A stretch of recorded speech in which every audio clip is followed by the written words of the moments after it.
ABC-7 is working a lot of developing news.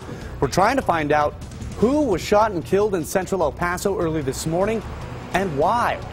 Also new tonight, ABC-7 just getting a picture of the man that police say was behind the latest movie theater shooting, and then the officers there are being called heroes tonight.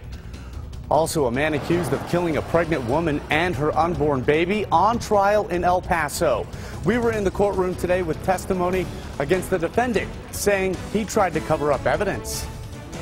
I know it's hard, but are they trying to kick in the door or just trying to get the door open? I don't know. Okay, then how do you know I think they might be inside. Please help. ABC-7 tonight with the 12-year-old's call for help. Police only showed up, though, when he came face-to-face with two intruders.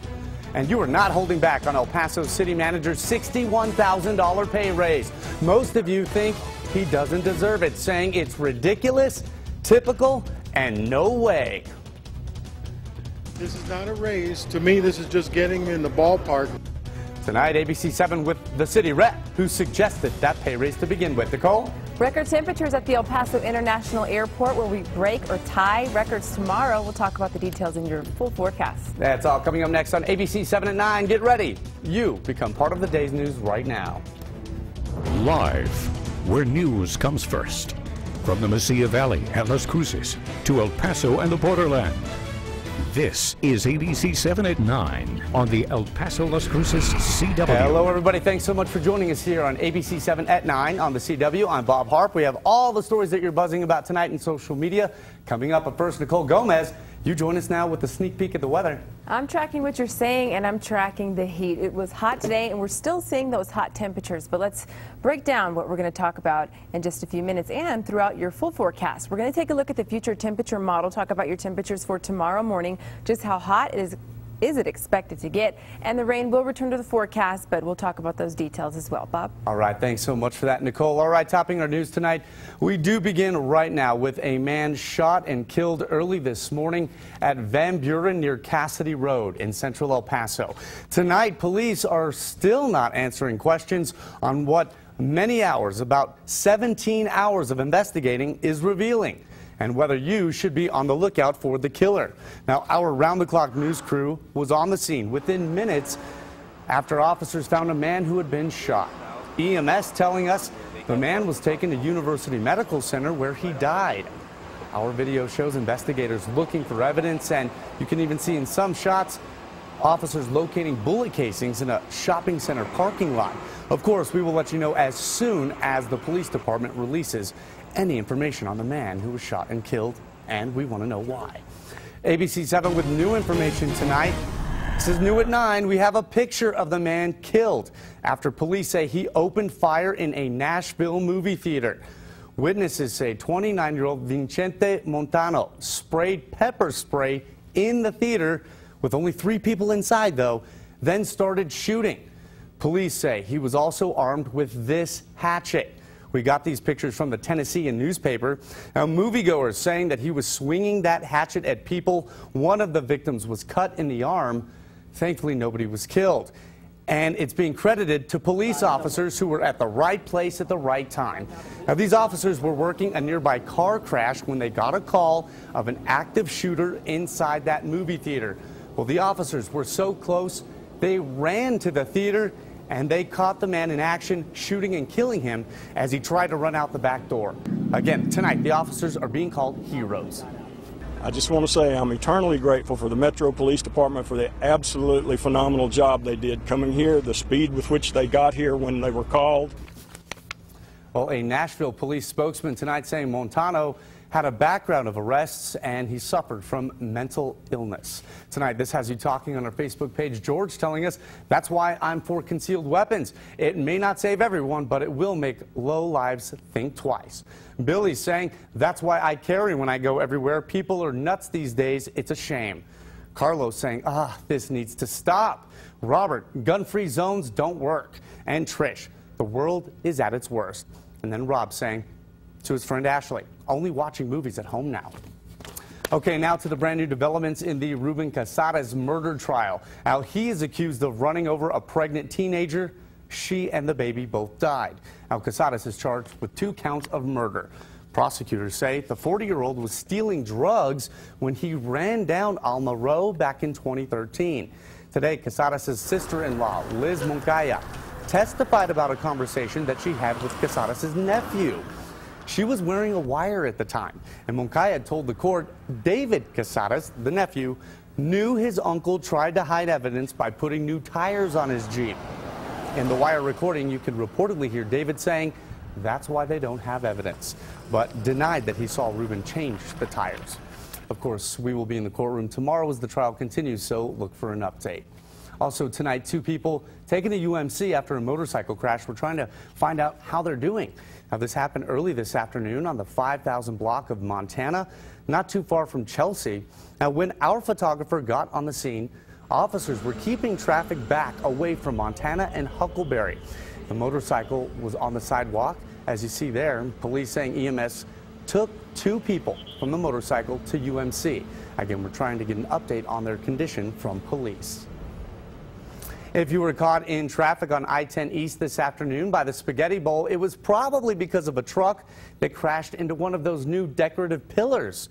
Workers were on top of it at the time. Thankfully, they are okay. We do know the driver of that truck was taken to the hospital. No word on what caused the crash or how the driver is doing. Well, speaking of I-10, let's give you a live look at traffic. This is I-10 in Zaragoza on the far east side. You see no problems there. Traffic is flowing without any problems. We will, of course, keep you updated of any road closures because of construction, but for right now, it looks pretty good. Well, some of you out in Socorro today were wondering why the El Paso Police Bomb Squad took over a neighborhood on the 1,000 block of Montreal Circle. This happened this morning when Socorro police say someone found a grenade in the middle of the road, but the bomb squad determined the grenade was not a threat. Nearby Sanchez Middle and Waco Elementaries, they were asked to keep children inside, but they were not put on lockdown. Hey, some good news tonight. A missing elderly woman was found. Last night, we told you about 84-year-old Mary Howard, and she walked out of her East El Paso foster home. She suffers from dementia. Tonight, we are happy to report the police department tweeted today, cancel the silver alert on 84-year-old Mary Howard, located in good health after news broadcast. Again, we're glad to help out, and we're glad that she's okay. ABC-7 was at the annual State of the Military address today over at Fort Bliss, where Major General Stephen Twitty talked about the Army's plan to downsize. He said Bliss is expected to lose about 1,200 soldiers, far fewer than other installations, though. Most will come from the 1st Armored Division headquarters. The Army invested $5 billion in Fort Bliss from 2008 to 2014. Twitty said another $71 million is planned to be invested at Bliss between now and the year 2021. It's taken 3 years to get back on track, but the Doña Ana Community College nursing program, it's getting that national accreditation back. This story comes from our New Mexico Mobile Newsroom tonight. Of this program. And I also want to recognize that I have a member of the Well, that was the president of the school announcing the news today. It's a much happier scene at the community college in Doña Ana. As President Dr. Renee Scott said, the program is getting that accreditation back. Now, the school lost it 3 years ago when the National League for Nursing Accreditation said the school did not have the proper student-to-faculty ratio. Today, Dr. Scott says the college just wasn't paying faculty a competitive salary. We had to commit to this program and making sure that our nurse educators were receiving competitive pay so that they would stay with us rather than be attracted out to the hospitals. Also new today, we confirmed 81 former students are still suing the school, claiming DACC knew of the troubles but did nothing. Each one of those students could get $52,000 for a year's worth of work they did miss and might have gotten had they not been caught up in that mess. A Northeast El Paso park is bigger and better tonight. ABC-7 was at Skyline Optimist Park, not far from Crans Mountain and Rushing, for this morning's ribbon cutting ceremony. I used to play t-ball there, Nichole. Walking and jogging paths, 2 full-size athletic fields, in addition to 4 smaller fields and 2 baseball fields. Now, we do know there's also a rec center and more green space. It costs about $1 million to fix that up, but I tell you what, that's in the heart of far northeast El Paso, and a lot of people use it. Look how nice that is, Nichole. That is beautiful. I'm excited about Northeast. Have you seen North Hills Crossing? Yes, every day I pass by there on my way to work, because you know, we both live off in that area. it's booming. I'm like, wow, we have a Marshalls and a Out Ross. of town, Yeah. right? Doesn't it feel like you're not in El Paso? I know, and I had a friend who was joking around. He's like, yeah, man, it's pretty sad you're excited about a Ross and Marshalls, but Oh my hey, God. we got to start somewhere. We do, and now we don't have to travel to the west side and the east side. Now we know. can go like 2 minutes away. I know you needed a shirt for a wedding spur of the moment. You had to drive to the other side of town. Now we have a Ross. Right. Exactly. Not anymore. Okay, we're coming up in the Northeast. We're slowly but surely coming up. Let's talk about our temperatures, though. Today, Bob, it was hot. New record at the El Paso International Airport, 103 degrees. So if you thought it was hot outside, it was hot. Just keep in mind, usually around this time of year, temperatures are in the 90s, and this morning we were at 75 degrees, so we were even a little warmer today, and our average low, 71 degrees. But take a look at our highs across the region today. 102 Deming, 100 Alamogordo, and Guadalupe Pass. Nice and hot with temperatures at 97 degrees, and we're still sitting at 90 at the airport in El Paso, 84 Las Cruces, 86 in Deming, and 88 is the current temperature in TRC. Now, Doppler radar not looking too bad right now, El Paso, Las Cruces. I mean, for the most part, it's fairly quiet out there. We're not seeing a lot of green. So our main issue for tonight will be the warmer temperatures. Will be in the moderate category, but notice our rain, lightning, and wind, that will be in the low category for tonight. But more heat is in the forecast tomorrow. Could we possibly tie or break any records tomorrow? We'll talk about those details, and the rain will return to the forecast. I'll let you know when, coming up in your full forecast. Bob? All right, thanks so much, Nichole. You're a mom. You definitely want to hear this story. Nichole, a 12-year-old boy terrified as two men broke into his house. Now, you can hear fear in his voice as he calls 911 as he was hiding in a closet. And to make matters worse, police got there only after he came face-to-face with them. ABC's Aditi Rohr reports. They're trying to break down the door right now. They're trying to get in the house right now? Yes, I can hear them. This frightened voice belongs to a 12-year-old boy calling 911 from inside a closet while burglars kick in the back door of his Arizona home. I know it's hard, but are they trying to kick in the door or just trying to get the door open? I don't know. Okay, then how do you know I that? think they might be inside. Please help. The burglars first knocking on his door Monday morning before breaking in, but he didn't answer. Once he realizes the thieves are inside, his voice quivering, dropping to a whisper. Where are you at? I'm in the closet. The boy, home alone, listening to the burglars rummaging around his house. For 15 minutes, the 911 operator is his lifeline. Does it still sound like they're in the bedroom with you? Then the scary situation turns even more terrifying as the boy comes face to face with the crooks. Listen to what he says as that chilling moment is captured on the call. Please don't hurt me. Did they open the door? They opened the door and saw you? Yes, they saw me. What do I do? What do I do? The boy frantic as the burglars bolted. By that time, police had surrounded his house. Police arrested both men soon afterwards. Investigators say both suspects have criminal records. The boy shaken up, but thankfully not hurt. Aditi Roy, ABC News, San Francisco. And that was Aditi Roy reporting. So ABC-7 social media is blowing up with a reaction to El Paso city manager getting a 26% pay raise. If you didn't know, council decided to give Tommy Gonzalez a $61,000 pay raise, so he'll be making $300,000 a year starting September. That's on top of his 5% increase tied to his evaluation, and that's according to his contract. City reps say he deserves it based on how much money he saved the city and how much other city managers are getting paid. Nichole, since we broke this story yesterday, people are really fired up about this. Bob, and we tried to find comments from viewers who support the raise.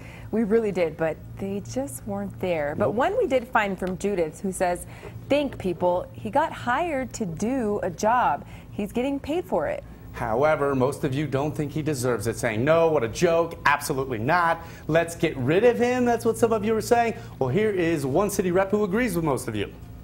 Our phones have been ringing and we've gotten a lot of messages. It just came up by two of my colleagues who decided that that was appropriate for him.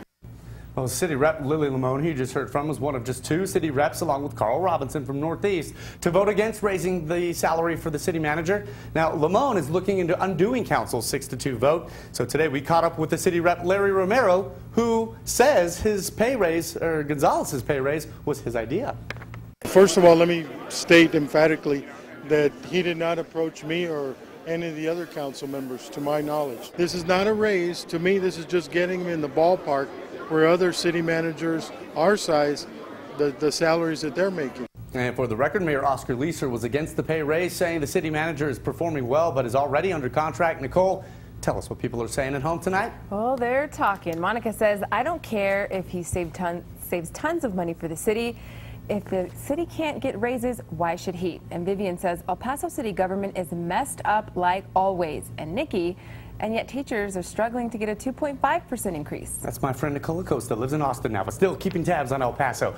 Celia saying, I guess all the money he saved the city is going in his pocket. Sherry, what a crime. Lupe, give a raise to the employees and whatever is left, give it to him. And Clarence says, bring some fresh blood into our main decision-making council. And please vote in our next election. Yeah, just the tip of the iceberg, Nichole. So many comments coming in tonight, which we will get to, and Nichole's forecast after the break. This is ABC 7 at 9 on the CW. You don't just watch the news here. You are the news. Stay with us.